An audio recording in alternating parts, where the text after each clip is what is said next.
ഫെമിനിച്ചി ഫാത്തിമ എന്ന് പറയുന്ന ഫാസിൽ മുഹമ്മദിന്റെ ഏറ്റവും ചിത്രം ഇപ്പോൾ തിയേറ്ററുകളിൽ ഓടിക്കൊണ്ടിരിക്കുകയാണ്. ഈ സിനിമയുടെ ഒരു പ്രത്യേകത എന്ന് വെച്ച് കഴിഞ്ഞാൽ ഇതൊരു ഭയങ്കര ഒരു രസകരമായിട്ടുള്ള ഒരു സെറ്റയറാണ്. എന്തിനെ കുറിച്ചുള്ള സെറ്റയറാണ്?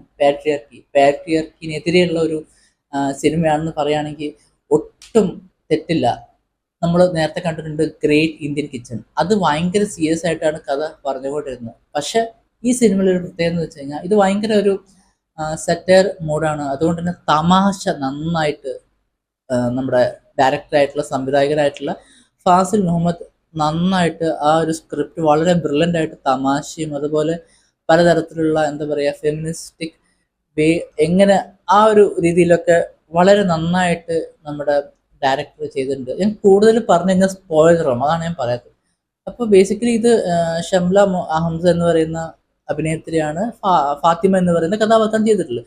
അപ്പോൾ അവരുടെ ജീവിതത്തിൽ നടക്കുന്ന കുറച്ച് സംഭവങ്ങൾ, ബേസിക്കലി അവർക്കൊരു കിടക്ക വേണം കിടക്കാൻ. അവരുടെ ആ ഒരു കിടക്കയിൽ ഒരു മകൻ മൂത്രമൊഴിച്ചു. അപ്പോൾ അത് കാരണം അത് ആ ഒരു മണം ഇപ്പോഴും അതിൽ കിടക്കുന്നുണ്ട് മൂത്രത്തിൻ്റെ. അപ്പോൾ അത് കാരണം അവർക്ക് ഒരു എന്താ പറയുക അത് ഉപയോഗിക്കാൻ പറ്റുന്നില്ല.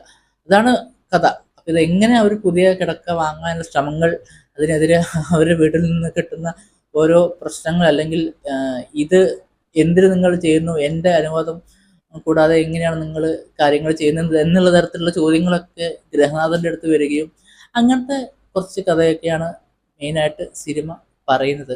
ഭയങ്കര ഒരു രസകരമായിട്ട് തന്നെ സിനിമ വന്നിട്ടുണ്ട്. കാരണം വളരെ സെറ്ററായിട്ടുള്ള രീതിയിലാണ്, തമാശയാണ് മെയിൻ സിനിമയിൽ. സീരിയസ് സബ്ജക്റ്റാണ്. നമ്മൾ നേരത്തെ ഗ്രേറ്റ് ഇന്ത്യൻ കിച്ചണൊക്കെ കണ്ടിട്ടുണ്ട്, അതിൽ ഭയങ്കര സീരിയസ് ആയിട്ടാണ് പറഞ്ഞിട്ടുള്ളത്. പക്ഷേ this is something different because ഭയങ്കര ഒരു ഫീൽ ഉണ്ട്. കാണുന്ന ആൾക്കാർക്ക് ചിരിക്കാൻ കുറേ ഉണ്ട്, ചിന്തിക്കാനുണ്ട്. Spoon feeding ഒട്ടുമില്ലാത്ത സിനിമയാണിത്. അപ്പം എന്തായാലും ഒരു സാധാരണ പ്രേക്ഷകന് കണ്ടു കഴിഞ്ഞാൽ മനസ്സിലാക്കാവുന്ന തരത്തിലുള്ള ഒരു സിനിമ തന്നെയാണ് നമ്മുടെ ഫെമിനിച്ചി ഫാത്തിമ. പേര് പോലെ തന്നെ ഫെമിനിറ്റി എന്ന് പറയുമ്പോൾ കളിയാക്കിയിട്ടാണ് വിളിക്കുന്നത്. അപ്പം അതേപോലെ ഫെമിനിസ്റ്റ് ആയിട്ടുള്ളൊരു അല്ലെങ്കിൽ ഫെമിനിസ്റ്റ് ആയിട്ടുള്ള സ്ത്രീ എന്നല്ല, അവരുടെ കാര്യങ്ങൾ ഒന്നും നടക്കുന്നില്ല. അപ്പം അങ്ങനെ അവർ സ്വന്തം കാര്യങ്ങൾക്ക് വേണ്ടി സ്വന്തം കാലിൽ നിൽക്കുമ്പോൾ അവരെ ഫെമിനിറ്റി എന്ന് പറഞ്ഞ് കളിയാക്കുന്ന തരത്തിലുള്ള പരിപാടികൾ, അതൊക്കെയാണ് മെയിനായിട്ട് സിനിമയിലുള്ളത്. അപ്പം എന്തായാലും ഇതെല്ലാം വളരെ നന്നായിട്ട് വർക്ക് ആയിട്ടുണ്ട്. പൊന്നാനി എന്ന് പറയുന്ന ഒരു സ്ഥലത്താണ് ഷൂട്ട് ചെയ്തിട്ടുള്ളത്. അവിടുത്തെ സാധാരണ ആൾക്കാരൊക്കെ തന്നെയാണ് അറിയാവുന്ന, അതായത് ഡയറക്ടറിൻ്റെ അറിയാവുന്ന ആൾക്കാരൊക്കെ തന്നെയാണ് അഭിനയിച്ചിട്ടുള്ളത്. അതുകൊണ്ട് തന്നെ ഭയങ്കര സ്റ്റാർ കാസ്റ്റ് ഒന്നും അല്ല സിനിമയ്ക്കുള്ളത്. പക്ഷേ അടിപൊളി പരിപാടി, പ്രസൻറ്റേഷനൊക്കെ നന്നായിട്ടുണ്ട്.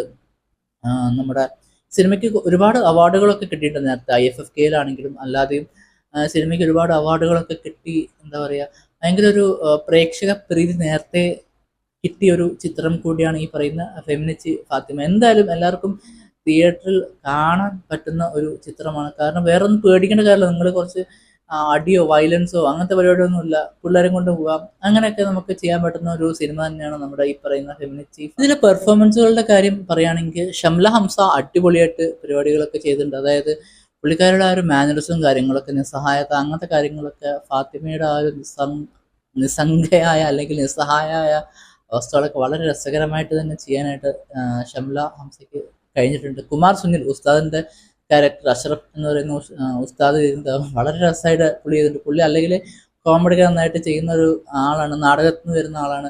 അപ്പോൾ അതിൻ്റെ ഒരു ബാക്ക്ഗ്രൗണ്ടും കാര്യങ്ങളൊക്കെ ഉണ്ട്. എന്തായാലും ബാക്കിയുള്ള ആൾ പുഷ്പ എന്ന് പറയുന്ന, അതായത് ഈ നമ്മുടെ അഷ്റഫിൻ്റെ അമ്മ, അതായത് ഫാത്തിമയുടെ അമ്മായിയമ്മയായിട്ട് വരുന്ന ക്യാരക്ടർ, ഇവരൊക്കെ ഭയങ്കര നന്നായിട്ട് വന്നിട്ടുണ്ട്. അപ്പോൾ എന്തായാലും സിനിമ തിയേറ്ററിൽ നിന്ന് തന്നെ കാണാൻ തന്നെ ശ്രമിക്കുക. കാരണം കുറേ സിനിമകളൊക്കെ അടുത്ത ആഴ്ച ഇറങ്ങുന്നുണ്ട്. അപ്പോൾ മിക്കവാറും ഷോ കൗണ്ട് കുറയാനുള്ള സാധ്യതയുണ്ട്. അപ്പോൾ എന്തായാലും എല്ലാവരും തിയേറ്ററിൽ നിന്ന് കാണാൻ ശ്രമിക്കും.